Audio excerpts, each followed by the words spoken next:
Hello, howdy. Good morning, good afternoon, and good night. Today we are here, the Star Wars Generations team, to take a deep dive into season 1 of The Acolyte. I'm joined, as always, for the generational things by people who are not of my generation but are somehow legally allowed to drive. Erin McGowan and Alex Corman. Why don't we start with the child, Erin McGowan? How are you doing today? Hey y'all, I'm good.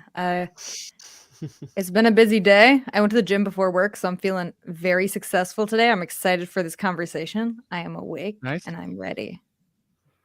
I do want to say, Erin commented that she a little bit missed when I would call her the child. So I called you the child again, and then you made a grumpy look at me. So Because that's our thing. you're mercurial. I get it. I get it. Summer of the Alex, how about you? I'm all right, also very, very busy day and week. Some heavy stuff at work, but I'm excited to talk about Star Wars to get my mind off everything else. Cool. Mm-hmm. So let's just kind of dive into it. The Acolyte, what do y'all think? Okay, I would say on a scale of 1 to 10, considering story, acting, kind of everything, it probably ranks at like a 6.5 for me. I would say that there was no episode that I did not enjoy, but there was not an episode where I didn't pick out something that bugged me, whether it Yeah. was a moment of acting, canon continuity errors, something I just didn't agree with story wise. And again, that doesn't take away my enjoyment from the show. I still really liked it. I would watch it again. I think that some of the reveals and setups of the final episode do have me a little more excited than for season 2. Hopefully that we get that. But yeah, I don't know. I think that they're like, out of all the Star Wars shows that come out under Disney, probably my least favorite overall. But again, still a 6.5. Interesting. I still enjoyed it. Interesting. Okay. Okay. Erin, what about yourself? Interesting. I was very entertained, and that is all I can ask for, honestly. Personally, there wasn't uh maybe in early episodes, I don't remember a specific instance where I was like, that's bad acting or that's bad writing. Like that takes me out of the Yep. story. I tend to stay in stories pretty well, and I liked the story that they told. I like how conflicting it is. Like, it's not the classic original trilogy, what appears to be, good and evil. Yep. There's depth and there's a lot to the conversation, which is exactly how real life is, which I liked a lot. My dad was not a fan because, in his mind, Mhm. Star Wars is good and bad. Right. Okay, that's cool. He can have that opinion, but so I understand how some people didn't like the show. If we're rating it, I don't know, probably like a 7, Makes sense. maybe an 8. I enjoyed it a lot, but it's not like Mhm. top tier Star Wars Disney shows, but I would watch it again happily. Yeah. Yeah, I have kind of a collection of thoughts, and they're kind of similar to where you guys are, though I think I do rank it higher, not numerically, but compared to some of the other shows than especially Alex does. Because I think it's probably in my top three or four.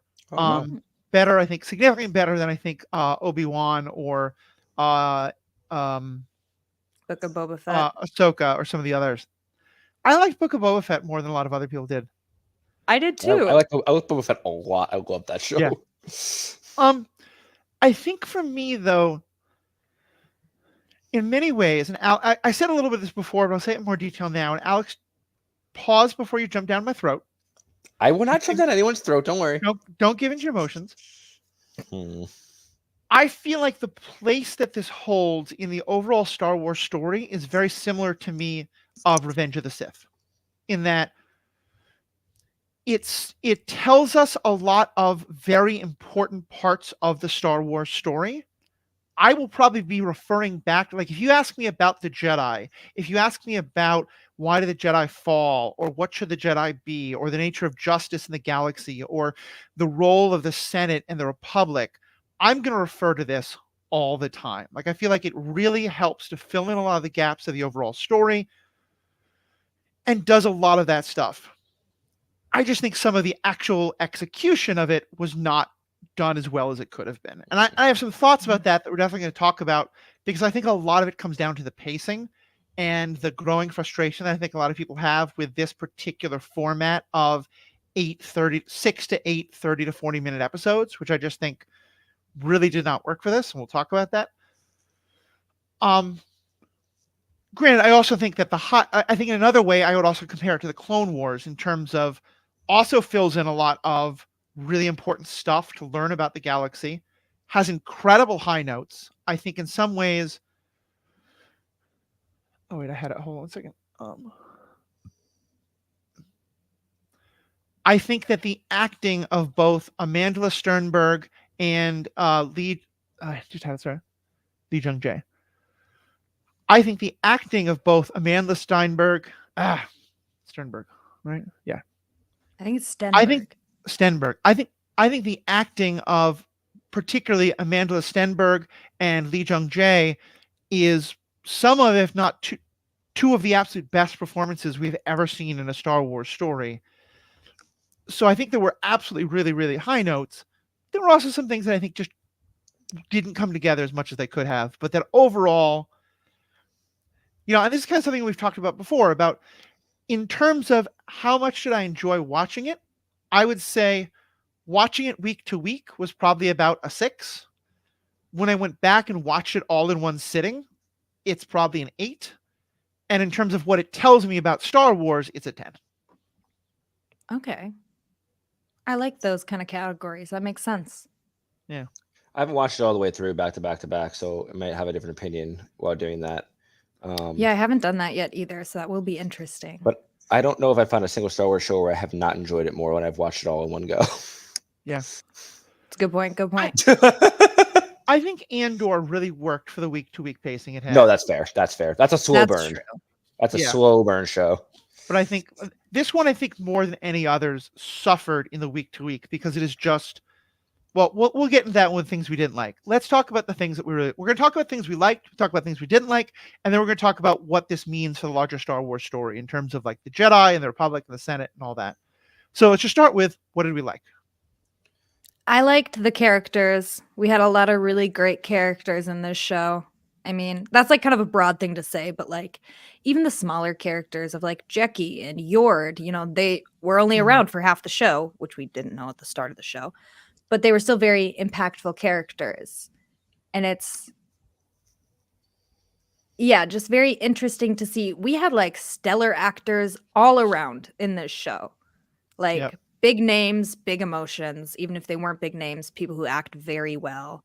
And I just really appreciated how alive this part of the Star Wars story felt. Like it really did. It had a big job. It's introducing us visually to a portion of Star Wars, like a time in Star Wars that we've never seen before. And I think they did it so well. Like the costume design is beautiful.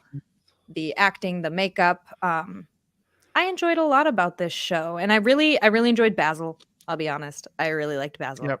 That was some nice comedic relief. Yeah. We got the little stance he would do, like, I'm a square up with you. It's like, you're 1.5 feet tall, but okay.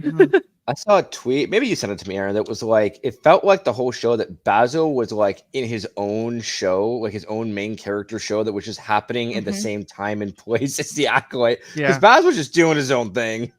And I was here for it. And here's the thing. I think Star Wars often has that.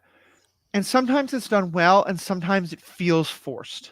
I love The Last Jedi. I think Last Jedi is one of, if not the best Star Wars movie. I think the Porgs feel a little forced.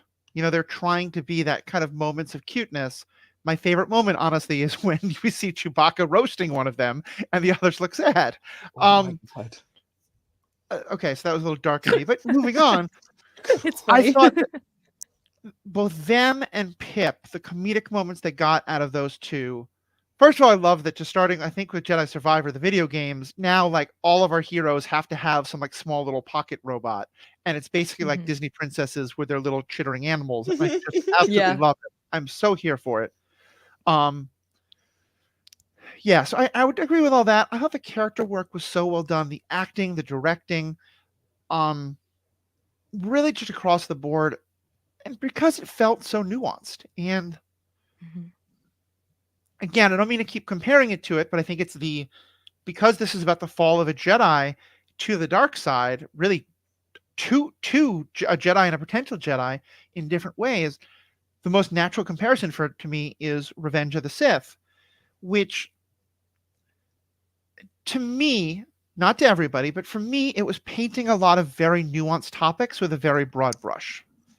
And I just felt like and maybe it's because it wasn't long enough, this captured the nuance so much more in ways that, like, I think it would be easy to walk away from this if it hadn't been done well and been like, oh, Saul became a Sith, or Osha fell entirely to the dark side. And, Saul and Osha both, I think, fall to the dark side to some extent or another. One of them makes a conscious decision to go down that road. One is never doing anything except for what he understands to be his motivations towards others. Right. It's two fundamentally different journeys for different reasons in different directions, but that are both dark side influenced. And like that level of nuance is just something I've very rarely seen in Star Wars properties, and I really loved. Yeah. I think for me, the thing I really liked about the show overall was that it deepened a lot of the lore that was, introduced in the prequels. And that's the kind of stuff that like I get really into, and everything from I know other people were like displeased with it, but the fact that like, I don't know, the Sith stealing the idea for how to like create life through the Force from a bunch of witches on a desolate planet literally sounds like something straight out of an EU book. Like it feels very like just in line with the kind of stuff that I was reading as a kid. I like the fact that we were getting to explore not only like this weird versions in the Force, but also to see on screen like a lightsaber, a kyber crystal bleed is something I've wanted to see for a very long time. Yeah. I have known the tragedy of Darth Plagueis the Wise by heart for like most of my life, literally most of my living, breathing moments, and to finally see him in live action, it just felt like a lot of like moments and things that like dove into this like deeper lore that I was really excited about. And also beyond that, something I will give this show especially is some of the best lightsaber duels in all of Star Wars movies, shows. I mean, the choreography. I know the Rogue One folks choreographed the battle on the planet. Its name is Bendoc. Bendoc, thank you. But like just both the battles, both the one where we lost literally like 10 Jedi, and the one where Solo was fighting. I'm still gonna call him Darth Teeth and Darth Back Muscles. I know he has a real name, but it's too funny to me. But they were just amazing. They were full of emotion, and they were raw, and they were a little scary, and using cortosis. Like, it's just so many interesting elements from lore that I've wanted to see in live action were finally put in front of me. And it was cool. It was also cool to see someone who you thought could possibly fall to the dark side, but you weren't sure. Like, to see a fall happen in real time like that. Like, it just like Anakin's was slow, Osha's was fast. And it was cool to see that difference. Yeah. Oh, it's interesting. I thought you were talking about Saul's, but yeah, which I think Saul too. But like Osha, like Saul's is very slow. I think Osha's full tilt, like just. So one thing I do want to quickly say about what you were talking about is to offer a mea culpa. When we talked last time about just episode 8, I kind of stood strong against the idea that we label this person Darth Plagueis because I didn't think that anything in the text had said that it was.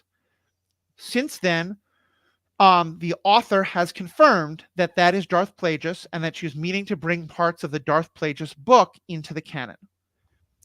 I don't love the idea that we only learn the identity of things because of stuff outside of the story.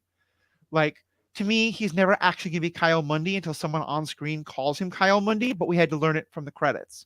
And here, like, if you want that to be Darth Plagueis, have us learn that in some way.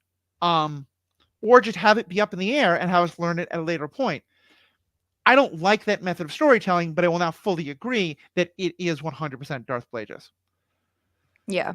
And everything you said, yeah, I love bringing all that in. I love the cortosis, which is both old legacy canon, but also that appears in some of the newer Thrawn novels that are part of the Disney canon. just being able to see again so much more of the Sith and the nuance.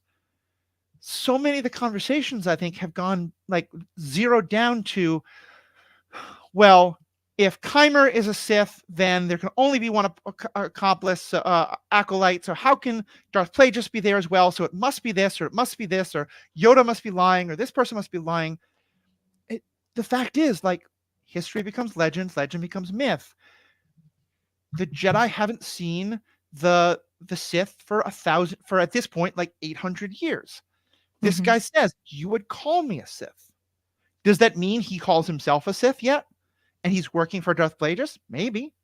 To me, it means that he thinks of himself as a dark side user, and Darth Plagueis is Mhm. watching him, ready to maybe recruit one of or both of them into the actual Sith. We don't know. But I feel like that I really like how much of that openness and mystery it brought us, as well as the idea of like, yeah, Jedi do lie. Jedi cover up some things. And so the idea that one or two Jedi know this, but they don't tell anyone, including that Yoda might be in on the secret, like, I love that. Yeah. And so, kind of based on what you said, a question I have for you guys, do you think Chimere knows Plagueis is there? Wait, Plagueis? Ye- Plagueis. Darth. I don't know, and I've thought back and forth on that. I also, to clarify, the only reason I even knew that was Plague was because I read the Expanded Universe book, which is not canon. Mhm. But I know that the writer said they like wanted to make him look. They were pulling from like books and EU stories to Right. kind of make it more obvious. But I understand that like it wasn't blatantly clear, and they didn't like put anything in the credits or anything. So in the we'll talk about the book at some point, but in the book he has a different he has a master, and Mhm. Mm-hmm. it would be very curious to me if they're like saying that Plagueis' master is now out of the picture and he's maybe searching for an apprentice.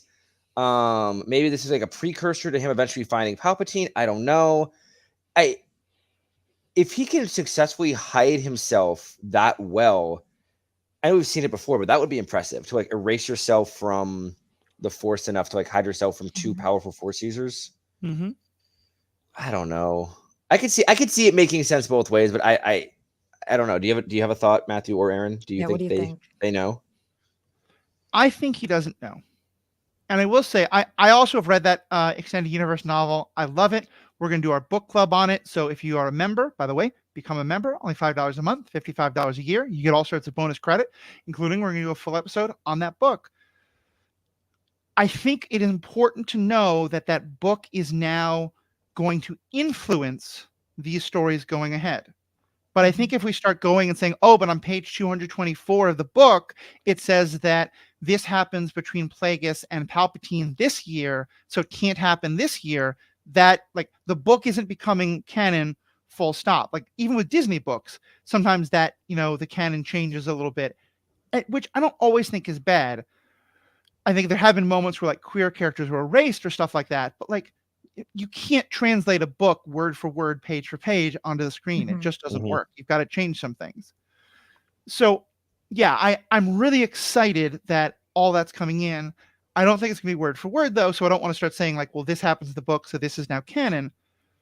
Yeah. To your question though, I guess because I've really zeroed in on, I love what he says there of you would call me Sith, Mhm. because he often talks, one of the things that Kymer repeats again and again, which I love, is how the Jedi have this very black and white thinking, and that they're very strict rules, and things have to be in like very, it's either this or it's that. And I think what he's getting at there is this idea of like there are Jedi and there are Sith, and that's it. And ignoring the fact that there can be people on both the light side and the dark side, and maybe somewhere in the middle, who are Force users who are not necessarily part of these two groups. So I think that either he doesn't know that he's there, or if he does, he's maybe trying to impress that guy, and he's trying to impress Plagueis, but doesn't really know the context of it, or that like since the conversation he had about, you know, you would call me Sith, Plagueis has like connected with him since then, I don't know what it is, and I don't want to get locked in too much into any speculation. Yeah. I think it's possible he knows. I think that would make for a weaker story, though. I think the story is much better if Keimer at this point does not have a Darth name, if he does not think of himself as Sith. I think he thinks of himself as like a nobody, just like a shadow. Because I mean, like, first of all, it. I don't know. I mean, I know I wasn't here last week, but did y'all talk about the fact that like he was indeed known to Venestra, that she knew who he was? Yeah. Oh, I think think we talked about that. Yeah, how that is Okay. most likely her apprentice. Yeah. So like, it's just crazy to me. Oh wait, no, that, she said for sure it was a former apprentice. Yeah, it's just Padawan. crazy to me that like, you know, he was a Jedi. So like, maybe he doesn't see himself as Sith. Maybe he just sees himself. I see it more as he sees himself kind of how, like, at least before Tales of the Jedi might have changed things, kind of how Dooku saw himself, not necessarily a Sith, but like just someone with an idealist, as Kiara Mundi like to say. Like, he had different ideas. You know, he believed the Jedi were corrupt. Like, there's definitely, I think, a middle ground between a full blown Sith and someone who, you know, believes a little differently. And we'll also note he doesn't have Sith eyes. He doesn't have the telltale physical sign of someone who's fully given himself to the dark side, while Plagueis on screen did. So I don't see him as a full blown Sith by any means. I see him as a dark side user, but not a full blown Sith Lord by any means. Yeah, I think that's true. I like what you said, Alex, about him being like a shadow. Like, I agree. I think he would think of himself like as an outcast, like as a anomaly almost. Right. I don't think he knows that Plagueis is there. Plagueis. I'm just gonna say it wrong this whole time, but I'll do my best. Fine. I don't think he knows that Plagueis is watching him. I do think it's realistic for Plagueis to be able to hide himself from the two of them with the Force, because I mean, for one, I think we've seen time and time again, tunnel vision does a lot of work. And if the two of them are thinking about each other and only each other, they might not notice him. Also, yes, this is not canon, but in the books, Plagueis is known to be able to lower his body temperature and slow his heart rate and things like that to be able to completely hide himself from all sorts of scanners and Force beings. So that's something. Remember, Keimer hid himself from like there were a bunch of Jedi who were from talking Soul. to Keimer and had no ability to sense him in the Force. Yeah. I mean, Luke hid himself from the whole freaking galaxy in Episode 8 or for a while. I mean, people can hide themselves. People can shut themselves off from the Force. Yeah. And I think it is interesting, kind of with Vernestra being his former master. He's afraid of her. He really is. I believe that he is, based on how we've seen him react to that. Like, the moment he felt her, he just kind of dipped out of whatever altercation was going on. You know, like it was the Osha and the May and the Soul just died. Especially because remember, I think it is May or Osha who points this out. Those marks on his back, the scars, look like whip marks. I think we're supposed to think that there was some, and you know, I don't think that she like necessarily physically abused him as a child, but maybe that like, you know, they got into a fight of some point, or like she felt like she had to kind of like discipline him in some way. You know, depending how you look at that, that could be Vernestra looking somewhat bad or really bad. But certainly I think that like she was probably not the best master to Padawan Kymir by any means. Kymir. I interpreted that as she has those scars, or he has those scars from her because he had a very clear like break from the Jedi and sort of, you know, quote unquote fall to the dark side. And she made the decision of, I need to kill him because he's going to do too much harm. So I think that those marks are from a battle where she thought he was killed, because when she senses him on Brendok, she says, you're alive. You're alive? Exactly. So that's my hypothesis on the whips. In the show, I don't think anyone said anything about it looking like whips, but you're right. Osha asked like, oh, what are these scars about? And he said, someone stabbed me in the back, basically. Yeah, I didn't put together there were whip marks until you just said that. That makes total sense. And I think that Venestra strikes me. I haven't read the books, I know, but she strikes me as someone who like feels very confident in her decisions and may just be buying fully into the whole decadence of the Jedi era. I mean, think about the outfit she wears at the end when she's talking to May. Like, it's very like refined and high class, almost bougie. And it's regal. It is, and like she's very like okay pushing all this under the rug and like not telling the truth, and it just feels like it's like when you have something so good and like you think that like telling some lies about it won't put it in danger, but you tell enough lies that it ends up making it all fall apart. Like that's what it kind of feels like. And so it wouldn't surprise me if she did that to her Padawan. Also, real quick, I have a new answer. Maybe I think that Plagueis is tracking and following Osha and not Chimera. Ooh. I don't think he's actually interested in Chimera as much because we know eventually that Plagueis figures out Palpatine how to create life or manipulate the Force. So why would he not be hunting down versions of the Force? Hold on. We do not know that. That's actually canon. I checked Wikipedia. That part is canon. That part alone is canon. That he was searching for a way to create life in the Force. Sure. Yeah. Okay. Yes. But I want to make clear, the book that we're talking about is not canon. Puts out the idea that in some sort of ethereal way, that what Plagueis and Palpatine were doing led to the creation of Anakin, and that specific idea is very possible. As we keep talking about, maybe this is how the dark side yearned to use it, but that's not canon in the slightest. Correct. It's entirely possible. Canon part is that he was indeed, though, searching for ways to create life in the Force. Like he was studying that. That part is canon. And so, like, from what Solas told us, version Sis would be the natural way to do that. So perhaps Plagueis was looking for versions in the Force, and he finds Osha and May, and he chooses to follow. Maybe he was there when it was just Chimera and May. He was studying May. And now Osha's here instead. But I think that would make sense to me, is that he was actually seeking them out and maybe not Chimera. I don't know. That's a good point. I think that's probably good. I like that theory. I'll just say. Yeah. I think that's very possible, especially because, and to me, this is also on the why I don't think Chimera is a Sith. The Sith don't want to just be left alone. The Sith have a specific mission. They want to rule. They want to get revenge on the Jedi for what they see as the Jedi destroying them in the past. Chimera doesn't want that, or at least he says he doesn't want that. Maybe he secretly does, but he basically is, to me, not a fascist. He's an extreme libertarian. He's I want to be left alone to do whatever the heck I want, and that involves hurting people if they get in my way.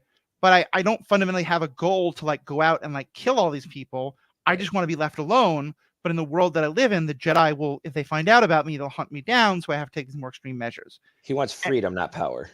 Right. And here's again the extremeness of the libertarianness. He wants the freedom to swing his fist without worrying if it hits somebody else's face. Right.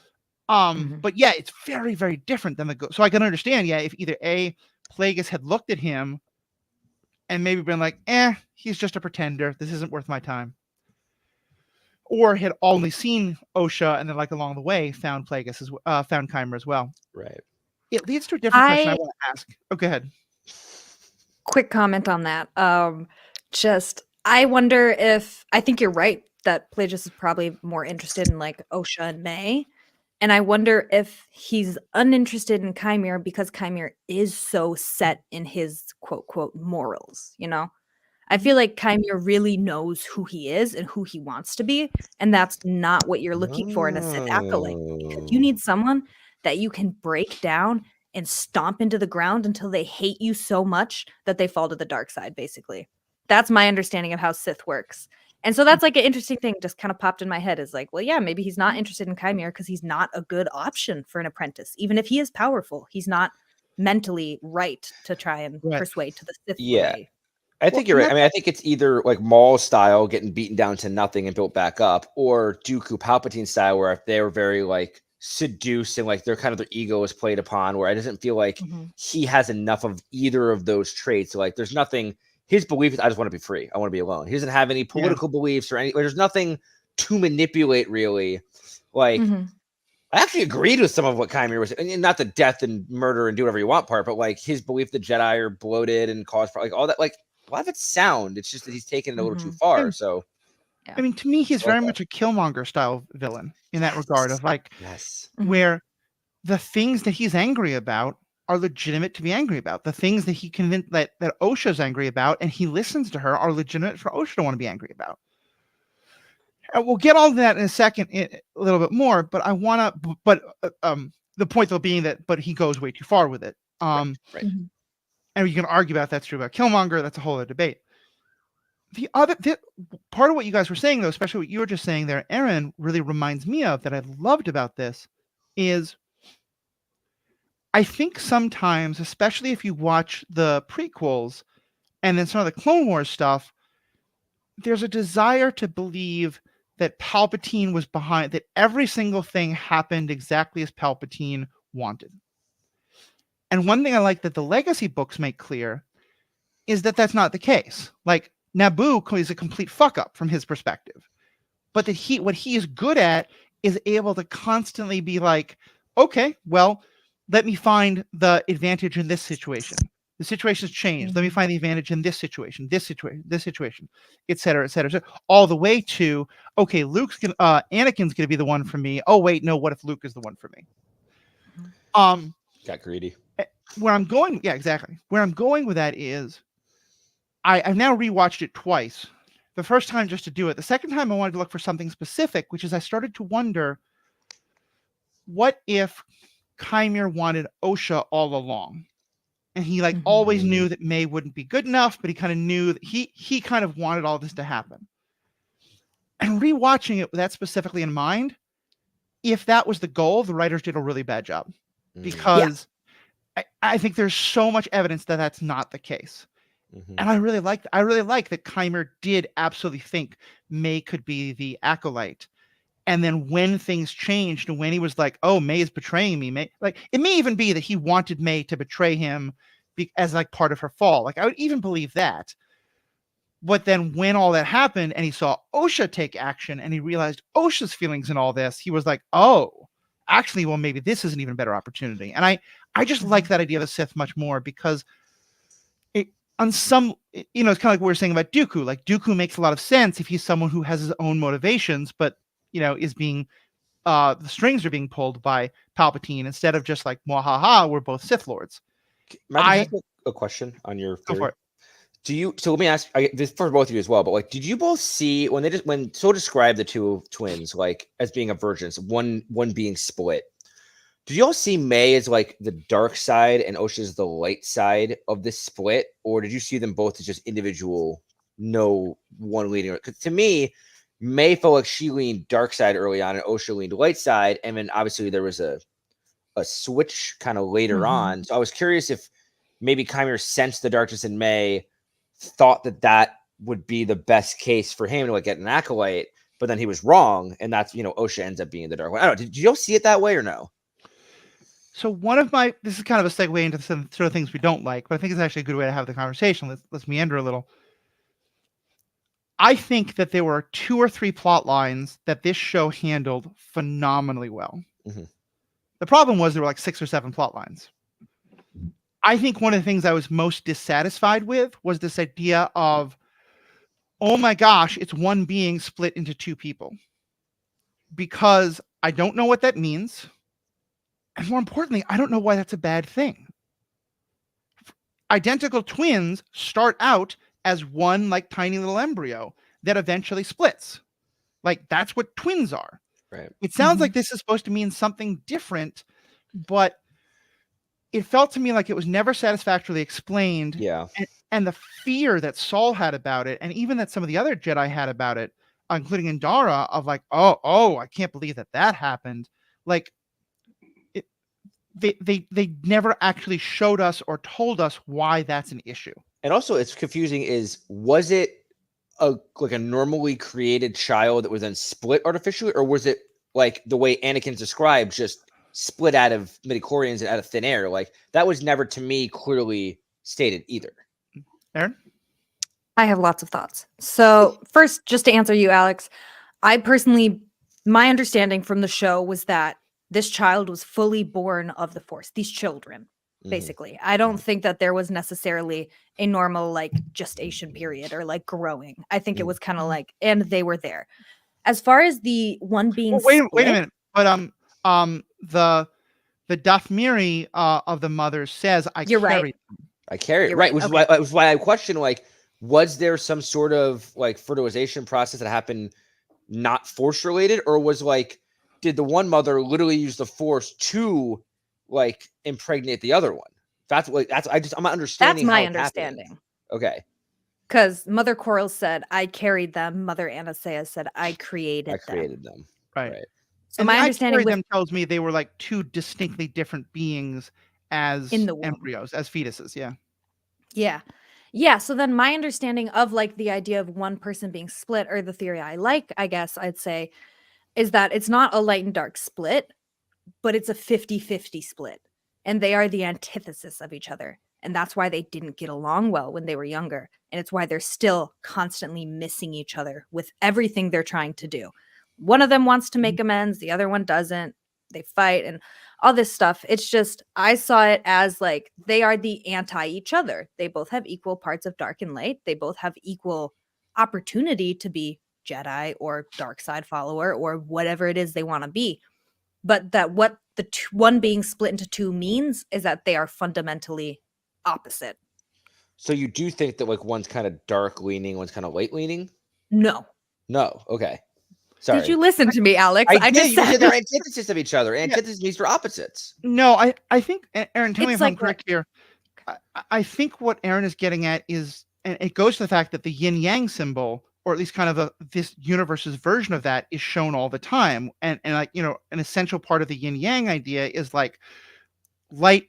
There's light that blends into darkness and darkness that blends into light. But even the brightest part of the light has a circle of darkness, and the Right. brightest and the darkest of the dark has a circle of bright. And so the idea that these two could at one point in their lives lean these two ways, and then at a different part of their lives lean in different ways, makes a lot of sense to me. Is that kind of, Erin, Yeah. what you're getting at? I think I understand Yeah. that. Without more. they're Sorry, both Erin. I was incomplete without confused. the other. When you were saying antithesis, I was confused because in my brain I was like, that means opposite. So okay, I get it now though. I get it. Yeah, what I'm saying is like opposite personalities. So Got like it. they both Got have it. equal amounts of light and dark, but like if you imagine one person with a fully formed personality and then you just Right. do like a 50 split of that. That's what I'm saying by that. Fair. Right. Especially because the split that happens between them when they're still on Bendock with the tribe of witches isn't really light side, dark side. Mhm. It kind of is, just in that like the witches seem to be leaning more dark side themselves, but Osha doesn't have like moral objections to them. She's just like the kid who's bored in her small town and wants to go see the world. Mhm. That's Very, a good very way to Luke put it. That makes a lot of Skywalker-esque in a sense. way. Yeah. Yeah. Yeah. So let me get into the other thing that I think is kind of the biggest thing that I had a problem with about this show, that I think a lot of other folks did, or in some ways I feel like a lot of the small problems stem from this one. I think that this show really fundamentally didn't work as an 8 short episode thing. And there's two reasons for that. One is that I think there's so much subtlety in the story that it's just hard to keep track of all of it when you're watching it once a week over such a long time. For example, Agreed. I remember watching that very first fight scene between May and Indara and thinking like, Oh my god. okay, I get the idea that Indara would allow her compassion for someone else to make her vulnerable to an attack. But this felt like a very sloppy, ham-fisted way to tell me that. Then when I'm watching, and like an hour later, I'm watching one of the first episodes where we see Indara and see some of her guilt and some of her grief over what has happened. Actually, her acting that way makes a lot more sense because I saw it an hour ago. But when I saw it 6 weeks ago, now it's really hard to make that kind of connection. That's a great point, Matthew.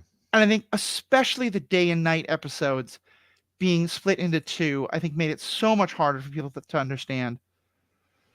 But the other thing I think is that when you have a once a week episode, you have to have that episode has to be to some extent self-contained, and it has to probably have a fight scene, and it probably has to have some kind of like dramatic cliffhanger.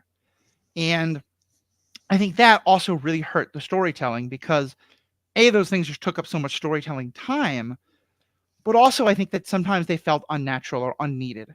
Like early in the first episode, there's this whole prison break sequence that I'd completely forgotten about, where Osha has been captured and she's on this prison ship, but for some reason none of the Jedi are going. Yeah, you totally I forgot forgot that. about that too.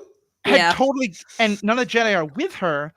And there's this action adventure sequence of her, of the other people breaking out and leaving her in, and she's got to survive the crash and all this. God. And I was like, what? This is so completely unnecessary. Why was that there? You're right.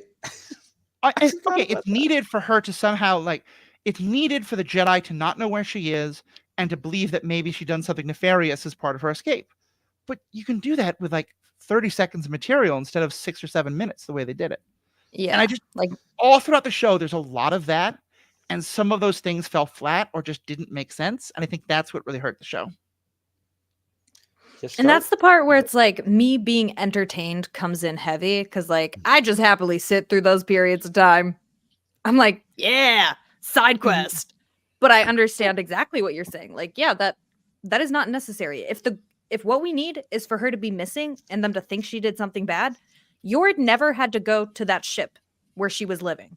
They could have just started with where's Osha, you know? Right. So that's a great point, but it's not something that bothers me. But this is why I like talking about it and like hearing other sides. And to be clear, I'm entertained by it as well. It's not that I think that it's not entertaining. It's that, you know, if we go back and listen to our episodes on episode 2, episode 3, we talked about feeling a little lost and feeling a little like we're not sure about that. And I think part of that is because in the earlier episodes, we'd had scenes like that were really fun, but didn't actually help us connect the story in the way we needed. Yeah. And I also think that, I mean, Star Wars is, and I've talked about this before on the podcast, but it's notoriously like the story's designed to kind of drop you in the middle and you piece it together from there. And that works exceptionally well in a movie format because it's, you're getting the story filled in within that 2-hour period. And any cliffhanger, all you have to do is go back and watch the one previous movie and then the next movie happens. Like, yeah, when it's in a show format and they're trying to do a similar way of storytelling, it is a lot harder if you're not watching it back to back to back because, like you said, it's not like, oh, this happened an hour ago. It's like, oh, this happened weeks ago. Like I couldn't even remember that Indara and May fought in the first episode until you brought it back up. Listen, it was 8 weeks ago. My point is that like I am focusing on the current stuff and like 9 weeks ago now. And it is harder to follow stories that way. And I mean, I felt that way about, you know, a lot of Star Wars shows, but I think that like this one really leaned into that storytelling style, which I love in the movie format, but it's harder to follow versus like The Mandalorian is not that way. It's like the character you're learning about as it kind of fills in around it, but the story is kind of progressing in a chronological order. Same with Andor, same with all these other shows, like they're filling in around it character development wise, but not storyline wise. I mean, Andor had 4 distinct, like 2 to 3 episode arcs. Correct. So that you never, like, they were important, but like what you were watching in week 12, you didn't have to remember the exact details from week 2. Exactly. And then Clone Wars did that a lot. And then Clone Wars and Rebels also both had a lot of self-contained episodes. So I think like that, I just, and we're going to do a whole episode on this, so I don't want to go too deep into it. Yeah, but I feel like Disney's, because I think this problem is also happening in the MCU with Disney, that they just need to figure out, like, for me, I think that what we should get to is a place where someone writes the story and then they look at the story and say, what's the best way to tell this? Should it be a movie? Should it be a TV show? Should it be a single release TV show? And like the economics of Hollywood may make that impossible, but I wish that like, because I think if someone had really looked at the story, and my understanding is that there's some evidence that this idea originally was going to be a movie, but then because of the failure of Solo and some other things like that, they've sort of shifted to much more the TV model. So who knows? It's also so silly to me that they stopped making anthology movies because one single one did poorly. Rogue One is beloved by the fan base. Just because Solo, it's my favorite movie. Like just because Solo flopped a bit, you're gonna abandon ship completely. Like I get we needed a movie break, and I agree we needed a movie break. Like I don't want to Marvel this to the point where we're in Marvel now, but like, we're gonna do a whole episode on that. Okay. So I don't get too lost in that. But Sorry. Exactly. What are other things you guys didn't like about the show? What were some of the problems you had? I was just gonna say that one thing that bothered me, and we brought it up before, is we got backstories and inner thoughts of like all the main characters, except for the Wookiee. Yeah. Just because my man can't speak, basic, I don't get to know like his backstory. He didn't even get a death on screen. He's just in a chair dead. Like I don't know. I was so excited to finally see a Wookiee Jedi on screen, and then like the most in depth we got with him was when he had his mind controlled by the witches and he was attacking people. Mm-hmm. That's just like I don't know. I get that Wookiees are a little like a little bit of an enigma, and like that's how Chewbacca was a little enigma like, but I would have liked to have a little more about him. And like I feel like I also feel like the show in general could have used either different editing in that like, do we need the whole prison break scene? Do we need all that? Like, we have limited real estate. Maybe put in some more like explaining portions of the story in there, or like one more episode. I don't know, to just like tie some things together a little bit better. I just feel like we were jumping around a lot. And again, maybe when I watch it all the way through, it'll feel a lot more cohesive. But I feel like I was kind of like left like wondering a lot of things throughout the show. Yeah. I have something to say about Kalnaka. It's not a bad thing and it's not a canon thing, but it's just a theory It's just a theory that I saw online and thought was interesting. I thought I'd just share with you guys. I think I sent it to you both. I don't know if you saw it, but there is something in Wookiee lore called Mad Claw. And apparently, like in Wookiee culture, it is basically a disgrace to use your claws to hurt someone else. Like you can use other things. You can use your fists, you can use your mouth, you can use weapons. But the idea of using your claw, it's basically like that diminishes you to being a beast is the idea. And it's what they call mad claw. And so when somebody has committed that, when they've used their claws against another being, they're disgraced and they're kicked out. And so this is something that was part of the Old Republic lore in the Kotor games. Zalbar was a Mad Claw Wookiee. That's why he hung out with this Twi'lek mission, because his people didn't accept him anymore. He had done the unacceptable. And so that's something that the online theory posited. Well, maybe that goes into Kalnaka's severe isolation. Is that not only... Because to be clear, we see that Kalnaka had used his claws on exactly the Padawan. He has a scar on his Torben. face. Yeah, on Torben, like long-term scar. Yeah, exactly. So that was just something I saw online. I was like, oh, that's interesting. I like little lore like that where it's like, yeah, you didn't need to know it, but since you do know it, it's not confirmed, but it's kind of interesting. Yeah, for sure.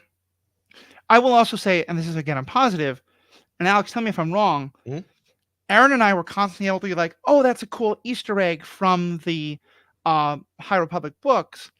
But it felt to me like you never had a moment where you were like, I'm not able to understand this. I'm not able to appreciate this because I don't know the High Republic books. At no point did I feel like the High Republic books were a barrier to me. I think that much like a lot of Star Wars, the more like backstory and canon you know, the more it enriches your experience. And it's like, oh, I love picking up on these little things. But no, I felt like I understood most of it. The only part, like, again, it wasn't such a story at all. It was like the whole like hyperspace recurring joke, like, oh, you didn't get sick in hyperspace, and Vanessa keeps snapping at different Jedi. And I like that I learned that from y'all in one of our previous episodes. So I do want to say we may have been wrong with our theory about it being related to the Great Hyperspace event or whatever. In the books, a book that I haven't read yet, apparently she has a tendency to have really like severe force visions when she's in hyperspace. Like something about that almost interdimensional travel. She has like these really aggressive visions and like she hears a lot of voices. And so someone posited online that that's why they think she's uncomfortable with hyperspace. So could be both, could be one or the other. Yeah, either way, totally makes sense though. Yeah, I don't know. I don't really have any negative things. I didn't sit around and stew about what I didn't like. No, I mean, that's great. That's great. Yeah, that's a great way to be. And I think I liked more than I disliked, honestly. Yeah, I'd say I'm the same way. I think it's like, it's more that because so much of it was so good, it's a little more frustrating to me that other parts weren't as good. Yeah. Sure, go ahead. I think for me, the last thing of that, and I do want us to move on to like talking about the Jedi, I think the flashbacks were handled pretty badly. Particularly the second time. I think because after Last Jedi got such mixed reviews, people were a little bit like gun shy about doing the whole Rashomon thing of like where you never actually fully know the truth. but I wish that that second set of flashbacks had been done more with voiceovers. So it was very clear, like, this is Saul telling you the real version of the story, or even like Saul telling you a version of the story, Saul telling May a version of the story, and Keimer telling Osha a version of the story. I just think that could have been well done. And I think because of it, like, it feels like a lot of people missed the point. And part of that, I think, is media literacy, but I think a lot of it is also like we had to really kind of dig deep to find the point. Yeah, I agree. Let's That's talk about valid. the Jedi. Yeah. The So what do Jedi. you guys think of what we learned about the Jedi in this show? I loved that for the first time, not the first time, but it made me really dislike them. Like, I have had inklings of it. You know, I have believed their hubris led to the fall of Palpatine. I believe that Luke was right in a lot of what he said about the Jedi in Episode 8. But this is the first time I was seeing that hubris in my face, episode after episode. Like, I can't fall to the dark side. Everything I'm doing has to be, right, or I'm doing this for the right reasons. It's like, it's almost like all of them acted like Anakin in a little bit of a way, but not as extreme, but like they all believed they were doing the right thing and were following their own personal moral code and didn't think that they could be corrupted. I think that Banestra herself is like, I mean, not the dark side, like, per se, maybe, but like has kind of tapped into some sketchy practices. And the fact that she does appear before Yoda at the end, we don't know, obviously, if it's just pure speculation, but like if Yoda was aware of these events and then didn't act on them during the fall of the Republic, that's damning. That is like showing that even Yoda has just immense hubris, which I know in the Clone Wars we explored his hubris and it's there, but it deepened them. They were no longer just those like stoic space monks. They're like these very human, very fallible. It makes like falling, like I always wondered as a kid, like Yoda kept saying over and over again, "This is the path to the dark side. Don't fall, don't fall." I'm like, is it that? Like, no one falls. Like, we've seen like 1-2 people fall to the dark side. Like, is it that common? But like, you see the Jedi now, and you're like, oh, they were like really fallible. Like, you had to drill that into your brain, otherwise, like, people would be falling and leaving left and right. Like, I don't know. It made them feel very human to me, which made me like them less, but in a good way. On that kind of similarity to Anakin, I actually compare Anakin and Vernestra pretty closely together because she was the youngest Jedi to ever be knighted, the youngest Jedi to ever have a Padawan. She was kind of this star pupil. And so this idea that by the time she's lived over 100 years, that she would have such ego and such hubris to truly believe what I think is right, period. I think it makes a lot of sense. And I think it's a place that Anakin absolutely ended up in, except just to a more extreme way. And we don't know. Maybe she falls in some way. But I just think it's interesting to see two people, or two Jedi specifically, that were really like ego pumped from a young age, and how they seem to be very different. But through this show, we see that Vern has a lot more similarities to Anakin than she seems to have in the books. You're making me think that Anakin read about Vernestra in a little book and was like, wait, she became a master at what age? Yeah. So even the Jedi had a gifted and talented program that they didn't support enough. Yeah. I really like this too. And for me, we often have kind of like joking names at the start of these recordings. For some reason, they're not appearing right now. Normally it's the other two, but today I decided to have mine, and mine was just Matthew Ajab, AJAB. The idea being it like a play on ACAB, all cops are bastards to all Jedi are bastards. And I was being somewhat humorous, but somewhat intentional, because I think I'm often hesitant about. I'm not going to talk too much about policing in this country, in America, but I want to say a bit about it because I think it's very relevant, and I think it's part of what the show is saying. I often wrestle with the statement of ACAB because I think it can lead people to think what you're saying is that every single individual police officer is a terrible person, and I don't believe that that's true by any means. But I think what it's saying is that the institution itself is so fundamentally, fatally flawed that participating in that fundamentally marks you in a way that you can't escape. And that, like, no matter how good of a cop you are still part of that fundamentally broken institution, and you're helping support that institution. I don't think the Jedi are that bad by any means, but I think, and this is actually going to be another episode, I think one of the things that happens with institutions, particularly institutions that are set up to do good, is that they start to get to a point where the mission to do good and the survival of the organization, the institution, in order to good, start to get mixed up. Mm. And like a lot of the worst things about the police is when, one of their own does something terrible, which happens all the time.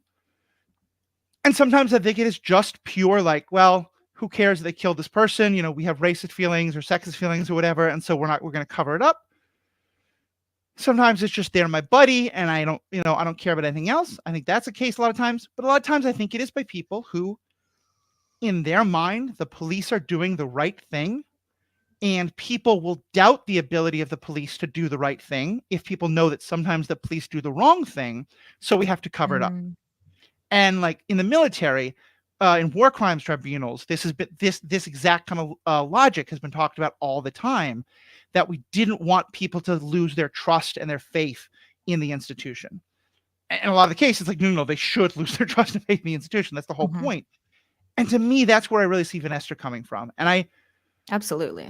I do think we're supposed to think that people like Saul, people like Vanessa are the exception in the Jedi right now, but that there's enough of them and there's enough of an institutional bias that, like she looks at Senator Rainberg, who I think actually is probably I want his quote about you think you can control the uncontrollable. What, you mean the Force? No emotions. Like that whole quote is just, I want that on a t-shirt. It is so perfect, and it is every complaint I've ever had about the Jedi.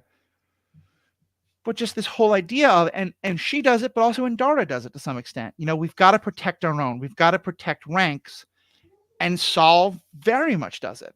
And to me, like, again, I think when you see instances of police brutality, we see instances of child welfare workers taking people out of their homes and stuff like that, there's an awful lot of racism, there's an awful lot of hate, and a lot of times it's motivated from the worst possible places. But I think it's easy to think those people are all monsters. When I think, in fact, a lot of, these things happen because people think, oh, this person's a danger, I have to stop that danger because their racism affects that, or because they look at this child in a situation they don't understand and say, this child would be so much better if it was adopted by a white family or something like that. And to be very clear, I'm not justifying that thinking in the slightest. I'm saying it's important for us to understand that it's not monsters who do that, because then we can understand it could be us who does it. And yeah, to me, that's what this is really all about with the Jedi, is just this idea of they're not fundamentally good, they're not fundamentally bad, they're an institution. And it has some good points and it has some bad points, and it has some really bad points. And here we're seeing it at its worst. Yeah. Do you have to run? That makes a lot of sense. I kind of like that theory. I just want to let you know. Go ahead, Alex. Oh, I have to run in like 7 minutes, just so you all know. Okay. If there's any other important things. Well, we're losing Alex in a few minutes. Sorry. Do you guys want to talk about all the stuff I just said just there? Do you want to just kind of jump into our bonus section where we're going to talk about what a season 2 of the show would look like? I'll say something really quick. Yeah, I do please. like the idea of like really being intentional about the idea of people who make mistakes within an institution are not monsters. And specifically what you said, because then you realize it could be you. And that is so important, is to not so fully, I mean, I think in a lot of things in life, and I mean, it's just funny, like seeing how my dad views this show, of this idea of like, well, it has to be good or bad, And it's like, well, it's not. On the good side, there are monsters and there are heroes. And you can't make a complete distinction, because on the bad side, there are monsters and there are heroes. And yeah, I really like what you said about just everyone could use with a little self-awareness. All the Jedi, Chimera, Osha, just a little self-awareness of like, all these people I am hating on, I could be them if I were put in a situation similar. Like, So yeah, I like what you had to say about that. And I appreciate that this show, speaking to what you're talking about, Matthew, that this show, like, it really, old Star Wars, it was never like hard black and white, but it was much more black and white. There was the dark side, there was the white side, there is the Sith, there is the Jedi, and there isn't as much in between. And like, that wiggle room has been like touched on, explored here and there, absolutely. But to me, this show has done better than any other show in really like hammering that home, because like the bad guy is not all bad. The good guys aren't all good. Like it's very like that yin yang description, and like they're not all monsters. And like I can disagree with them, but like every single one of us, I don't care how good of a person you are. We all have skeletons in the closet. We've all done bad things in our lives, things we regret, things that we're not proud of. And that's part of what makes us human. It doesn't make us bad people. It doesn't make us, you know, like I don't at the end of his life, I would not describe Soul as a bad person. I would describe Soul as a passionate, misguided man who might have just followed, you know, his beliefs that might have been a little misguided, but like I always think he tried to do the best for others. He tried to think out of his own heart. He always tried, and he didn't always succeed. But I don't see that as someone being a monster. I see a monster being someone who constantly makes decisions that they know will harm others, harm themselves, and harm the people around them. And it's just cool to me to see the depth of the Jedi in that way. Yeah, he never believes he's doing anything but the right thing. Right. But he has the Jedi version of white savior complex. He has Jedi savior complex, and I think the same, like, to me, one of the most striking moments is when Vanestra says, you know, she says this was all done by Saul, a rogue Jedi, and someone says, like, doesn't this mean we should look into it? And she says, you know, Saul was, you know, the language that she uses about how like this wouldn't happen again, that Saul was a very deep exception. To me, what it sounded like is like cops talking about Derek Chauvin or about like other bad, you know, like that was just one bad cop. Our institution is fundamentally better, stuff like that. Yeah. So, I there's a lot view more. him. I was just gonna make a joke. Yeah. I view him at the end of the show as a lost soul. Yeah, I think it's true. Oh my God. That's all. What did that was painful. Lost soul, SOUL. Can someone remind me one more time the name of the planet? Oh, remember the name of the planet one more time. Brendock. Brendock, thank you. I'm going to use that for my send off. For those who are watching, are not watching along, I did just remove Erin from the stage, but now Erin's back. That was time well, out. Guys, there's so much more we could say about this. We're gonna have a couple more episodes about the show, but I do want to talk. I do want to give our members their bonus section, which is specifically going to be about what would a season 2 of the show look like, or should there be a season 2, all that kind of things. Alex has to go in a few minutes, so we'll jump right into that. So again, please become a member. $5 a month, $55 a year. Please think about all the other ways you can help support the podcast. Most importantly, though, we have spoken. Stay classy, Brendock. why risk discovery? Well, I did wear a mask. It was a great line. I'll also say in closing, we got 2 fantastic pieces of feedback. I wanted to get to one of them, at least one of them today. Our episode ran long, but we'll definitely get to both of them in the upcoming episodes. Okay. We're done speaking. All right, Alex, what should come next? Great question. I don't know. I have diverging thoughts. Part of me wants to see. Okay. When this show was first announced, my initial thought was, I want to see a show about Plagueis. I thought that was what it was going to be about. And so now part of me still wants to see more about Plagueis. I want to see, I don't need it to be about him, but maybe like an episode or like some parts episodes where he's doing a little more and we're learning more about what he's been up to, what he's been doing, what his plan is. I also would really like to see a, more of, Osha being trained in the dark side. Is she fully committed to the dark side? Does she start having internal qualms as she goes forward with it? Mm-hmm. I think I'm most interested in like an Osha training storyline, maybe with the Jedi, like quietly, like but it's for Nestra and a few like quiet individuals trying to like track them down, hunt them down, stop them from whatever they're doing. But my biggest thing is I need more answers about Plagueis and how this all connects back, and maybe we just flash forward a few years and see where they're at. But I would like to see some training in the immediate aftermath here. Mm-hmm. Yeah, I agree. Maybe a Tenebris reference or a Tenebris cameo. Like probably, Get a little spicy. Plagueis is talking about his past. And he's like, I just offed my non-canonical right now master, but could bring it into the canon world. You never know. Just You could sprinkle see a in a Bith. little Sith Bith. I could see a little Sith Bith. You could just find yourself a Biff who's not playing trumpet for Jabba or in a Yeah. cantina, so that can be fun. I like how they're bringing in EU concepts in this show, Yeah. and I want to see more. Mhm. Here's my complications with it. Fair. First of all, I really hope that Leslie Headland, the creator of this, and then the two actors. I mean, I think a lot of the actors are amazing, but especially Amanda Sternberg and Lee Jung Jae. Like, I hope all three of them are just beset by offers, and so now like it's actually hard to like schedule all three of them at the same time, because I want those creative minds and actors to be just everywhere, because I think they were phenomenal. And I want to see what Leslie Headland can do when she's not constrained by the particular constraints that Disney is giving her. Mhm. If we could get them all to return for more of the story, I would love that. I think I don't want the Acolyte season 2.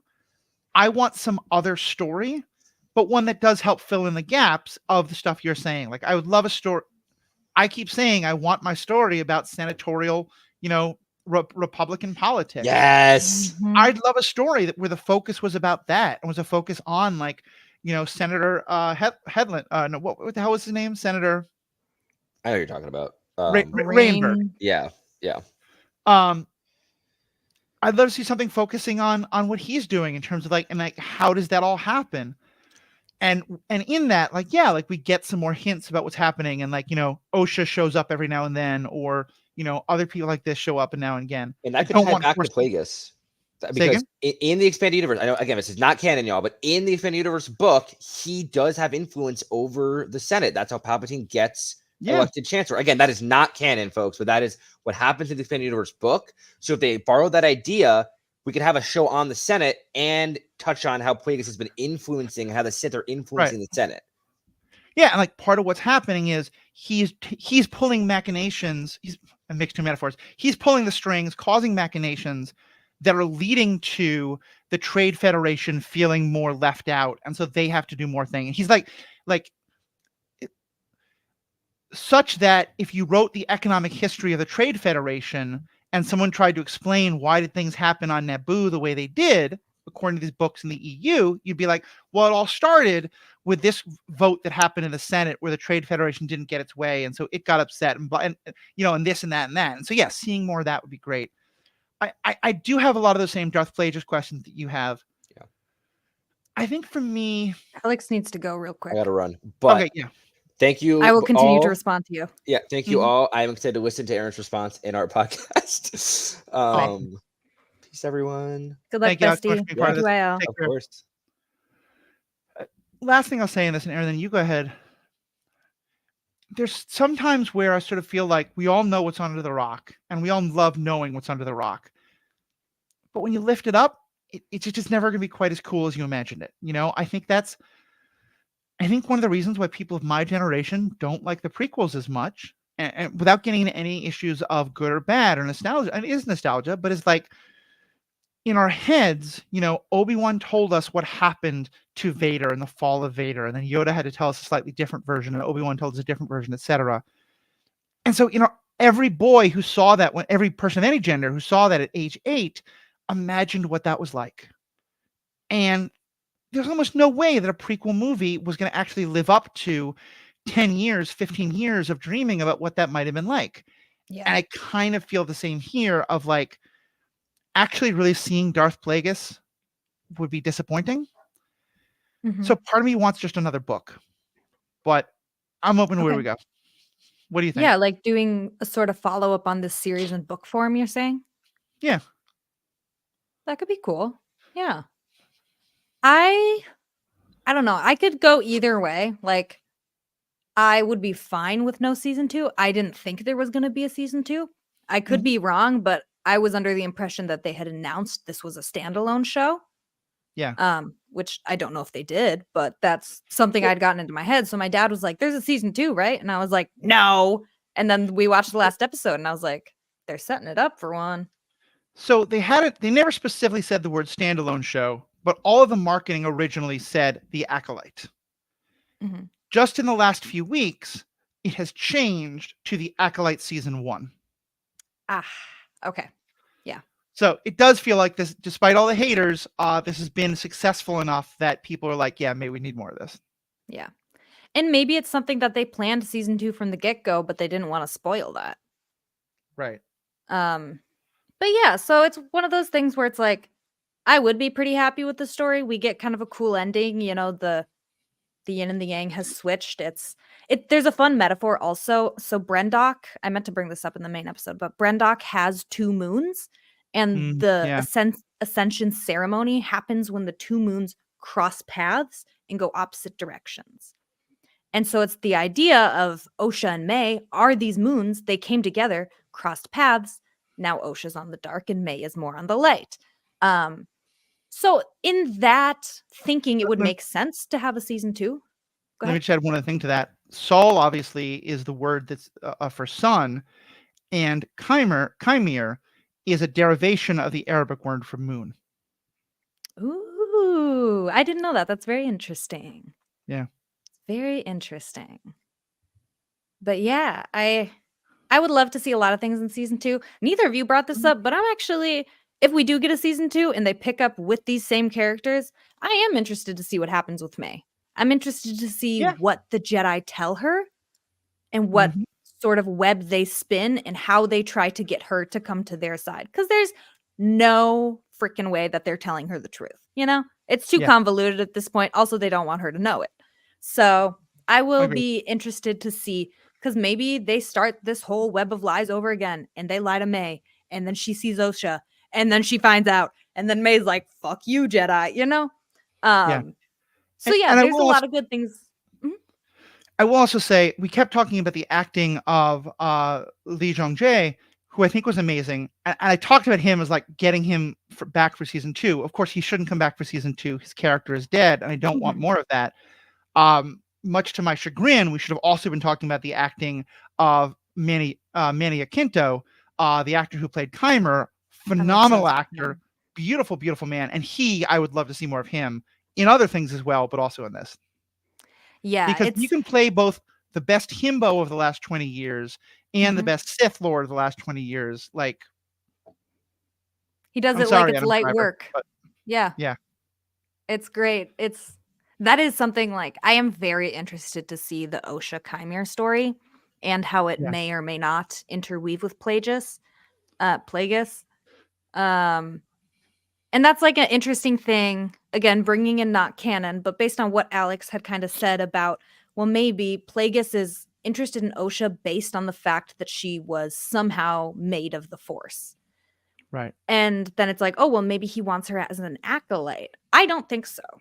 Because in the books, every time, like Plagueis did this many times, he sought out dark Force users and then took them back to a lab, put them in stasis, and studied them and figured out how he could try to make them live forever.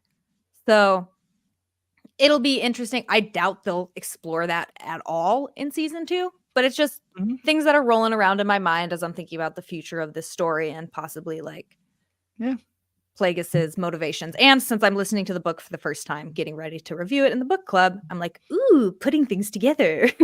Oh yeah, the book is so good. I think it's one of the absolute best, and it, to me, says so much about the Anakin fall story as well, which we'll get into. Mhm. Well, Erin, thank you so much. A belated thank you so much to Alex. We have spoken.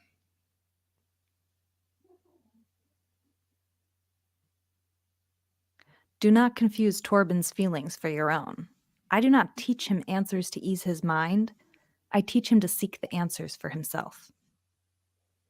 Love it.